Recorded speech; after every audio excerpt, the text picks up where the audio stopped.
Hey everyone, welcome back to another YouTube video. Now, I have some exciting news for today. In case you don't know, over in Utah, there's a convention going on called FanX. And guess what? I'm going to it.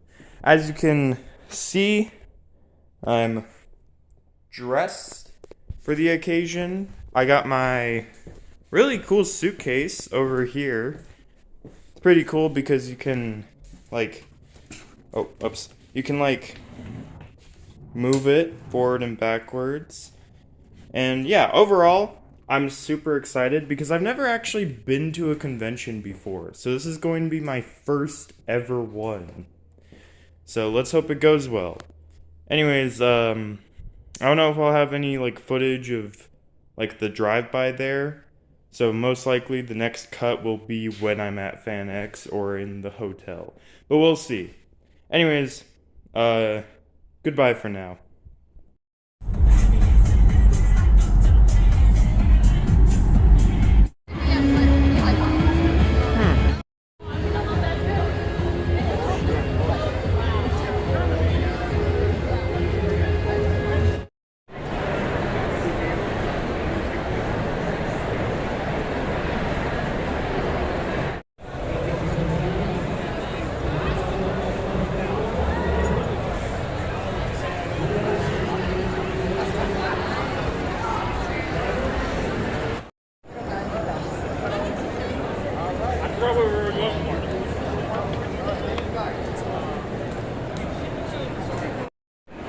This is really cool looking. What the heck? Don't they tell you they want so many and they wanted this location? Yeah, so like I ship them, and then they're like, okay, we found one, but we're gonna put out to be like, okay, we've got That's so cool. it's available. And don't have a time check until it then transfers to a different warehouse and gets checked in there. And so it takes me a. It's not super fast, but I put no advertising behind it. I'm just. How are you guys doing today? Yeah, the Ninja Turtle ones are like really cool. Yeah.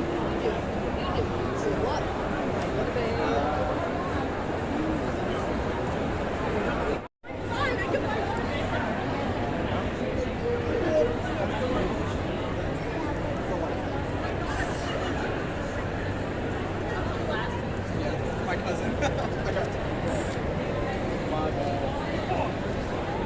Fine, I'll live, I guess. If you want to keep going, go ahead. Okay.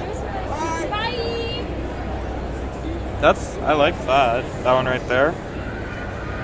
Neat. No. But still pretty cool.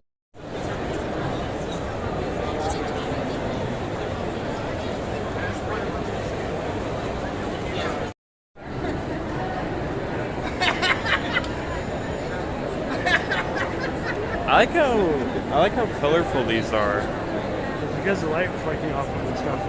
Yeah, they're nice.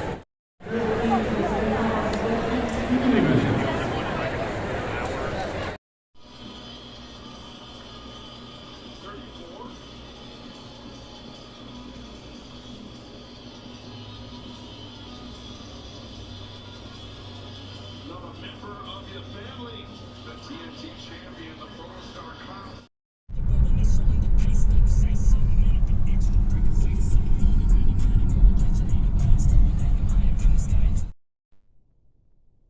Hey everyone, welcome back to another YouTube video. My name is the Task Manager _10, and originally, all this video was meant to be was just a compilation of the different pieces of footage I took during my time at the convention. However, when I got back home and I looked over all of the pieces of footage I recorded, I didn't think there was enough to warrant an entire video of just the footage by itself. So instead, what I'm going to do is I'm just going to talk about my experience at the convention, how everything went, as well as a little extra thing at the very end. So stay tuned for that, I guess. The drive to Utah lasted for 3 hours, and during that time, my father and I both ate some Pokemon-themed Hershey's, ate at Carl's Jr., and talked about comic book-related things.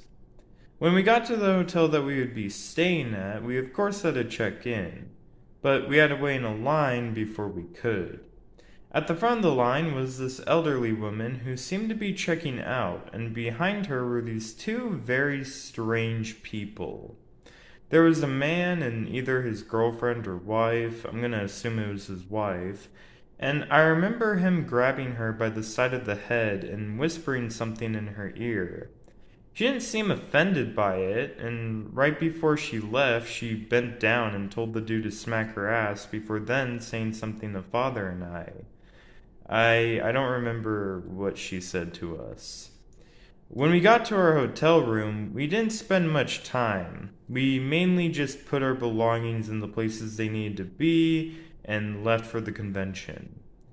The convention was pretty stressful for the first day, mainly because there were so many people.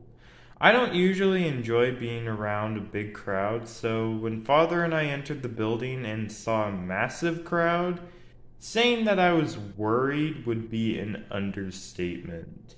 I was barely able to focus on the cool art, and after about 2 hours, I just wanted to head back to the hotel.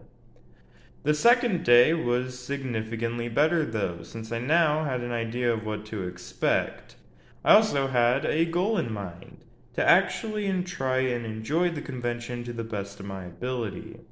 This plan went smoothly. In fact, there were only 2 bad things that happened, mainly in regards to the Celebrity Row.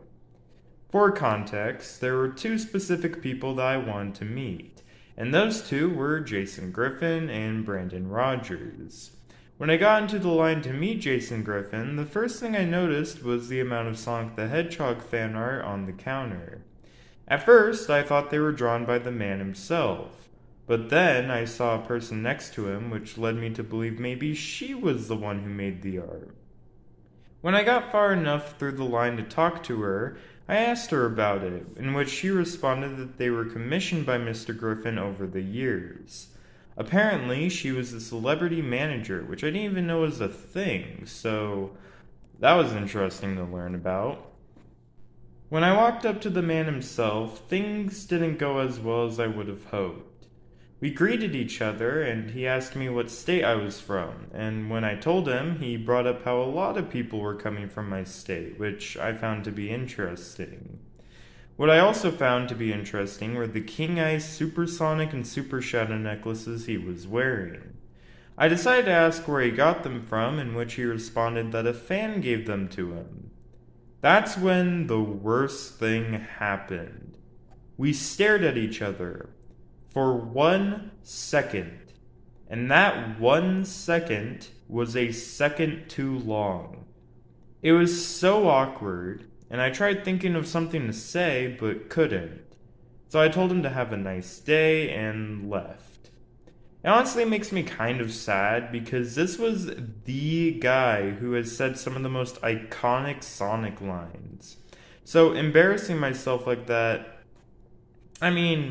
yeah, not really the best thing to happen. When I walked back to my father, we continued walking through the Celebrity Row, but as we walked, he had to go to the restroom, which meant that I was by myself.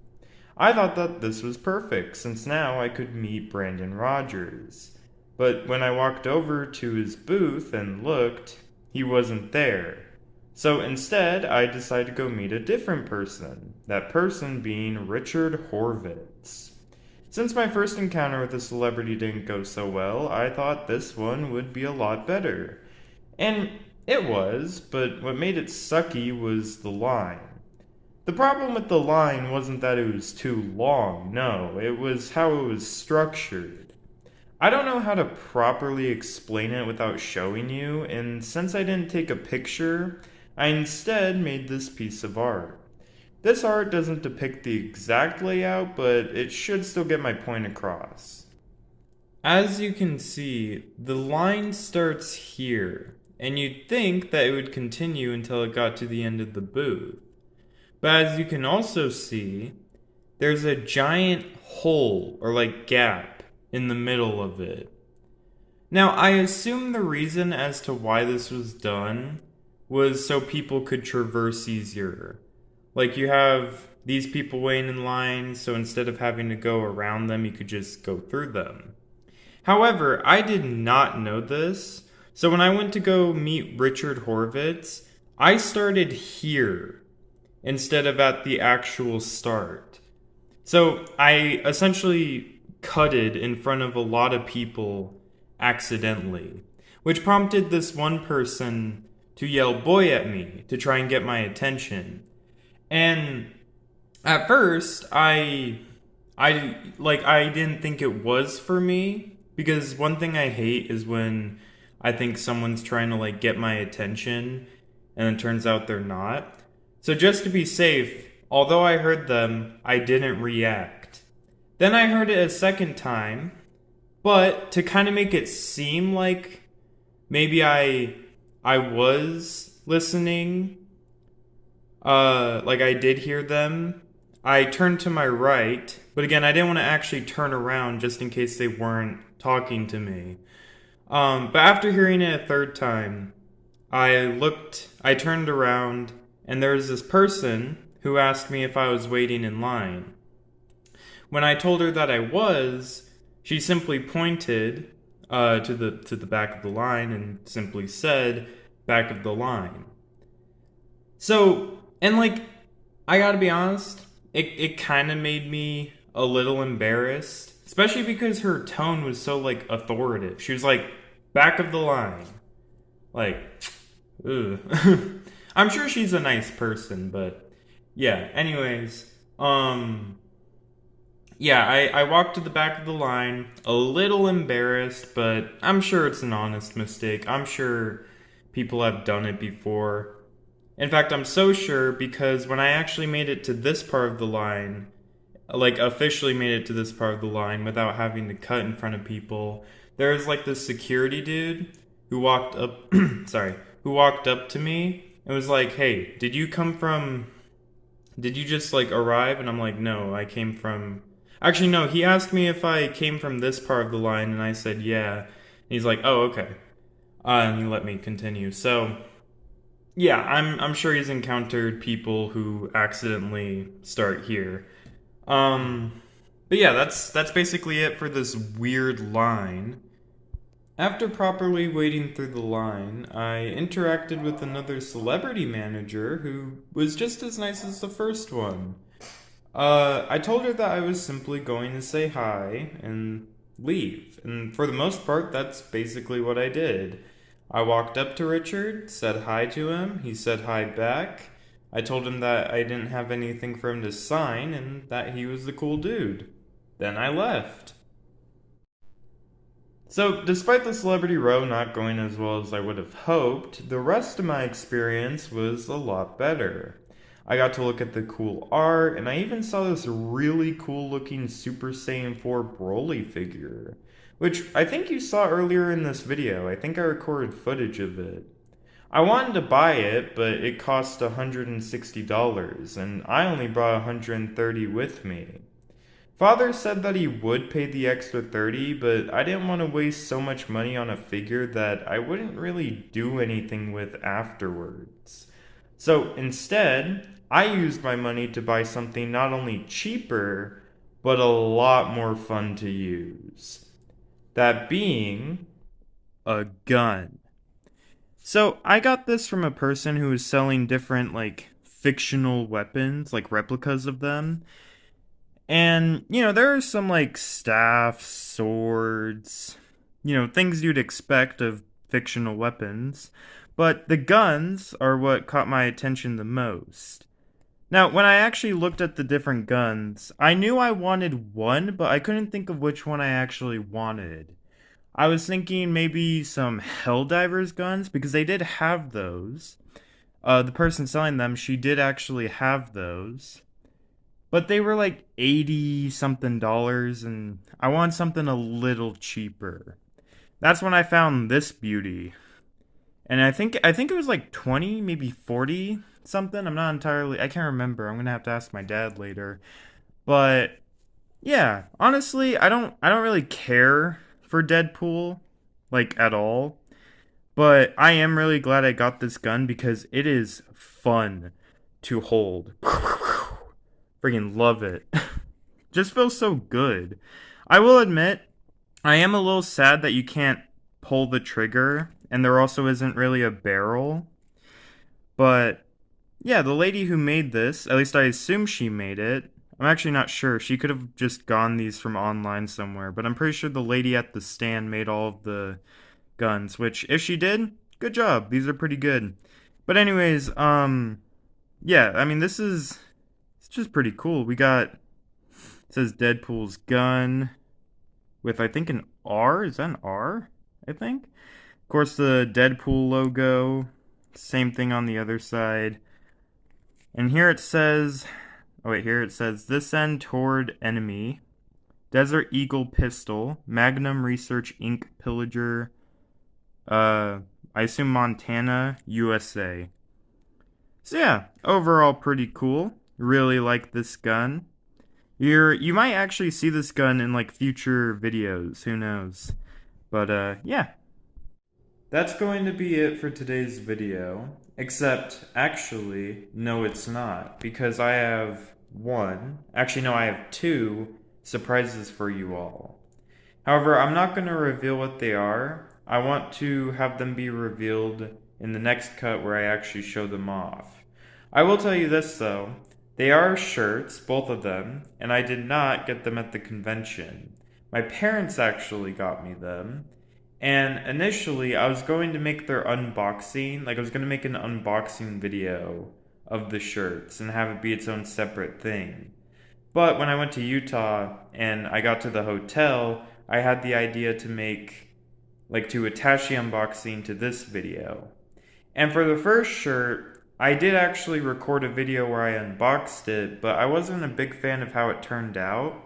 And since I couldn't unbox it again, I thought, well, I might as well unbox the other one and turn it into a showcase video. So that's what I did. So here it is. So I'm gonna start off with the Spamton shirt since that one's my personal favorite. Mainly because I'm more of a Deltarune fan than I am a Celeste one. And also because I'm into collared shirts. Like, that's kind of just been my thing recently. So, looking at the design here, we see on the buttons, if my camera quality gets better, you can see that it says Big Shot 3 times. And on the actual, shirt itself, we have a warning sign for $49.99, some money, a $sign. We got a couple of exclamation marks as well as question marks. Big Shot, of course. I forgot what they're called. Floppy disk thing. I think that's what they're called. The sun, $1.99. Of course, you have the man himself, Spamton. Can't forget him on his own shirt. It says Peepus here, which this is like a part of the collar. So that's kind of cool. Yeah, there's also this heart, Peepus as well, right here. I think this heart, isn't the heart like an attack he does in the game? I haven't really played much of Chapter 2, so I wouldn't know. On the tag here, it says Deltarune. It says designed by Fangamer.com. That's where I got these shirts from. And 2022. Yeah, pretty good, pretty cool. There's nothing on the inside. It's the exact same, but just whiter. And nothing on the back. There is this little Spamton face, though, that looks pretty neat. I like that. Yeah, that's basically it for this shirt. I don't think there's anything else, but maybe there is. But from the looks of it, I don't think so. Now moving over to the Celeste shirt. Now, I gotta admit, I don't really know much about Celeste. most of my information regarding it comes from IndieCross and just what people have said about it online. I know that the game's really difficult. I know you play as a character named Madeline who has like this sort of like evil version of her. And yeah, it's like really hard. I know IGN gave it like a perfect score. That's basically it. Looking at the shirt itself, it says Mount Celeste, and we got like these like little colors in the, I assume the shape of mountains. Kind of looks like a mountainy shape. Got a cassette player. You Can Do This with the 3 little hearts. Celeste Mount BC. YOLO. Now, I'm not sure what YOLO is. I'm not sure if that's like an actual company or if that's just something from the game. You're going to have to let me know in the comments. On the sleeve here, it says, what does it say? It's kind of difficult to see. It says, climb. Hold up. It says climb Celeste Mount BC 2018. I think that's when the game came out, wasn't it? It was 2018? I think so. Here we have the tag.